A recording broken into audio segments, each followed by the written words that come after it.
on the 4th anniversary of my marriage," my wife's father said. "I raise my glass to my daughter and to the hope that she soon realizes her husband is a parasite who has been living off her for 4 years." My wife laughed.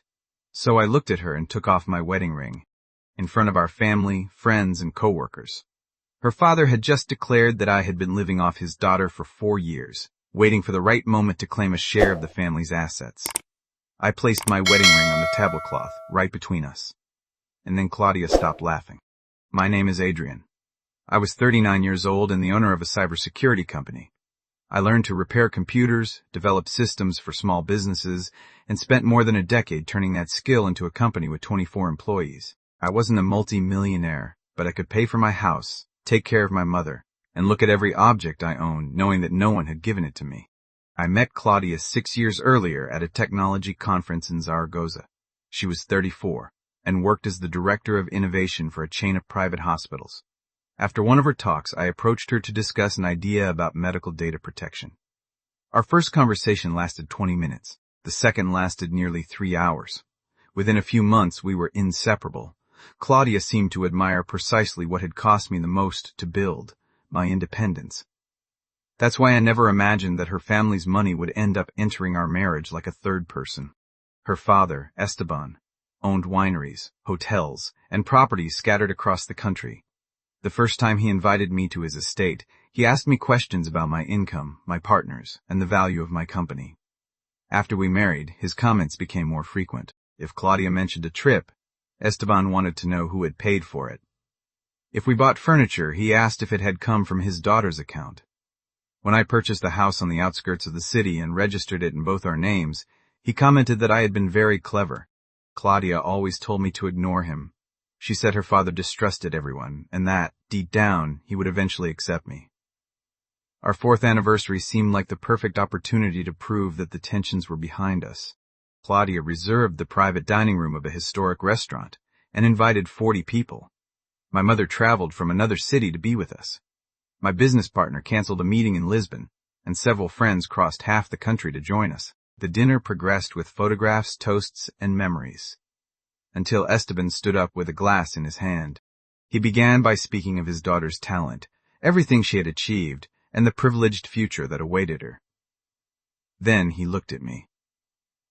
He smiled like a man who had been waiting for that moment for years and said, "We must also acknowledge Adrián's merit. Not just anyone manages to enter a family like this, settle in comfortably, and convince everyone to accept him."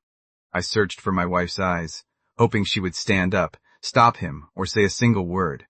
Claudia looked at her cousin, listened to something I couldn't hear, and burst out laughing. Esteban remained standing with a satisfied expression, while Claudia tried to wipe the laugh off her face and compose a serious expression. I looked at my mother, who remained motionless at the other end of the table, and I understood that any response would turn that humiliation into an even more disastrous spectacle. I told her I was sorry and asked her to forgive me, but I had to leave the restaurant. She replied not to worry, to do what I had to do. I took off my ring, placed it next to my wife's glass, and stood up. Claudia shouted at me, but I didn't stop. I walked to the restaurant under the gaze of strangers who had no idea what had just happened. As I left, I thought about returning. I could go back, sit down, finish dinner, and discuss it in private, as sensible adults do. Then I remembered my mother. She had taught me never to allow anyone to humiliate me, even if it was my own wife. Claudia started calling me before I even reached the parking lot. First, she asked where I was. Then she wrote that her father had gone too far, that her laughter didn't mean what I thought, and that I couldn't break our marriage over one single night.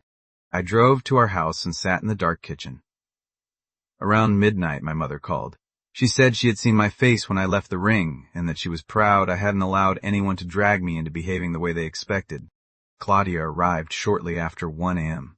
Her eyes were swollen, and she was holding my ring in the palm of her hand. She sat across from me and said she was deeply sorry for what had happened. I asked her which part she regretted, her father's accusation, staying silent, or laughing while he destroyed my dignity in front of everyone.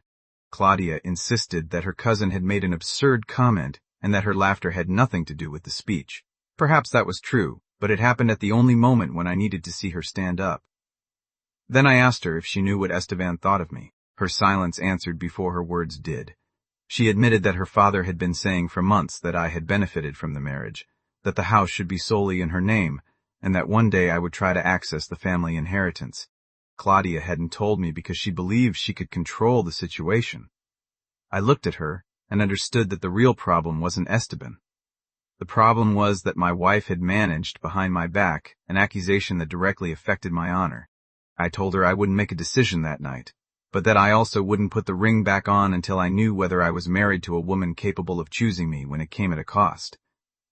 Claudia closed her hand around the ring and began to cry. The following days, we lived like strangers. Claudia slept in the guest room, and I left the house before dawn. We spoke only about practical matters, bills, the dog, a family gathering we would no longer attend. On the fourth day, my best friend, Marcos, came to see me. He listened to everything without interrupting, and then he pointed out something I still didn't want to accept. Esteban hadn't destroyed our trust during that dinner. He had only revealed a crack that Claudia had been hiding for months. The next morning, I received a call from my father-in-law. Esteban spoke with the serenity of someone who still believes he controls the conversation. He said he regretted choosing such an inopportune moment, and acknowledged that his words might have sounded harsher than necessary. I asked him if he regretted accusing me of taking advantage of his daughter. He replied that a father had an obligation to protect his family's future. I told him I had understood perfectly what he thought of me, and I ended the call. When I told Claudia, her expression changed. For the first time, she didn't try to justify him. She sat across from me and admitted that she had spent her entire life adapting to her father. Esteban chose her friends, questioned her partners, and presented every imposition as an act of love. Before meeting me, Claudia had been in a 3-year relationship with an architect named Sergio. Her father started by criticizing his work, then his family, and finally his intentions. Claudia ended up doubting that man so much that she broke up with him without knowing whether the decision was really hers. She promised herself she would never allow something like that again. But with me, she had repeated the same pattern in a different way. She didn't defend me. She also explained the laughter. She said she hadn't been mocking me or agreeing with Esteban. When she felt trapped, her body reacted absurdly. She smiled, made jokes, or pretended nothing serious was happening. I believed her, and that made things even more complicated. It would have been easier to discover that my wife was cruel. Instead, I discovered that she was terrified. Claudia loved me, but for years she had confused avoiding conflict with keeping the peace. While she remained silent, I received the blows she was trying to dodge. 2 days later, Claudia packed a suitcase and temporarily moved to her sister's house. Before leaving, she left my ring on the kitchen table. She told me she wouldn't try to convince me with promises because she understood that her words were no longer enough. She had made an appointment with a therapist and planned to speak with her father without intermediaries. Then she looked at me and said, "I don't know if I'll manage to save our marriage, but I do know I won't protect the person who's destroying us again." When the door closed, I stared at the ring for a long time. For the first time since that dinner, I felt something other than disappointment. I felt fear that her change would come too late. Claudia returned 5 days later. She looked exhausted, but there was something different in the way she entered the house. She didn't apologize immediately or try to hug me. She sat across from me and placed a folder on the table. Inside was a copy of the property deed, statements from our accounts, and a signed proposal to completely separate any assets she might receive from her family. She told me she wasn't trying to prove that I wasn't after her money. She was trying to make it clear that no one would ever use it as a weapon against us again.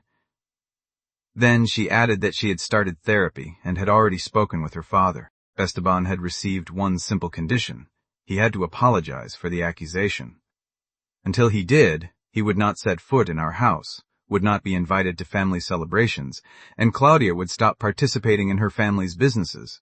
The decision was not well received. Her father accused her of being ungrateful. Her mother asked her not to destroy the family. One of her brothers reminded her of everything she could lose.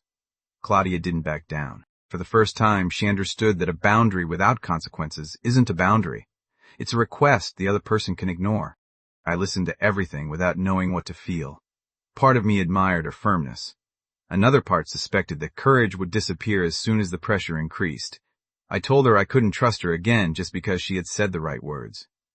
Claudia nodded. She didn't ask me to put the ring back on, or to forget the dinner. She only asked for time to prove, through actions, that her marriage came before her father's approval. We agreed to continue living separately for a few weeks and attend couples therapy. It wasn't a reconciliation. It was one last chance with our eyes wide open. Over the next 2 months, I saw my wife do things I had never seen her do before. She corrected her mother when she tried to justify Esteban. She turned down a family invitation where I wasn't welcome. And she resigned from the position she held in one of her father's companies. Every decision came with a real price. She lost money, comfort, and the image of the perfect daughter she had upheld for years. She also stopped hiding difficult conversations from me. She told me when she was afraid, when she doubted, and when she felt tempted to give in. She wasn't trying to appear strong. She was learning to become it. At the end of February, Esteban asked to see me. He came alone and sat in the same kitchen where Claudia and I had argued after the dinner. For several minutes he looked at the ring that was still on the table. Then he said he had been wrong to judge me for my background and to believe that I had married his daughter for money. He admitted that he had overstepped that day and had humiliated my mother, his daughter, and me. It wasn't a perfect apology, but it was direct. When he finished, I told him that his words opened a door, but his actions would decide whether I could ever walk through it. Esteban left without knowing if he would ever be considered part of my family again. Claudia remained silent until the door closed. Then she picked up my ring from the table and placed it in front of me, without trying to put it on my finger. She said she understood that an apology couldn't erase that night, and that she didn't expect to immediately return to the life we had before. I looked at her and realized that was precisely what had changed. The old Claudia would have tried to close the wound as quickly as possible. The woman in front of me accepted that healing meant staying beside her, even when it was uncomfortable. We didn't become a happy couple overnight. For months, we rebuilt our marriage through small decisions, conversations we had previously avoided, boundaries that were now enforced, truths that were no longer hidden to preserve a false peace. Claudia maintained distance from her father even when he tried to regain control through gifts, invitations, and financial promises. I learned that forgiving didn't mean acting as if nothing had happened. It meant no longer living focused on that humiliation, without giving up on protecting myself from it happening again. One night, almost 4 months after the dinner, we returned to the same restaurant. We sat at a small table near a window and had dinner like two people still discovering who they were after having nearly lost each other. When we finished, Claudia took my ring out of her purse. She said she had carried it with her since the day her father apologized, but she didn't want to give it back until I was ready. She didn't ask me to put it on. She placed it on the table, exactly as I had done that night. I looked at the ring for a few seconds. It was still the same, but we were not. When I put it back on, Claudia began to cry silently. I made it clear that this didn't mean everything was forgotten, nor that our family could cross our boundaries again. It meant I had seen her choose me when it cost her money, prestige, and the approval of the man who had run her life. For the first time, she wasn't returning to our marriage because she feared losing it. She was returning because I had seen that my wife was capable of defending it. Today, Esteban and I maintain a correct relationship, though distant. My mother still sits at the same table as him, but she has never forgotten what happened, and neither have I. Nevertheless, the most important lesson from that night wasn't that we should abandon the first person who fails us. It was that love only has value when it comes accompanied by loyalty, responsibility, and actions. My wife laughed while her father humiliated me, and I left my ring on the table. Months later, it was she who placed it in front of me again. But this time, it no longer represented a naive promise. It represented a choice. Now tell me, would you have returned to that marriage after seeing a real change, or would you have closed that door forever? The end.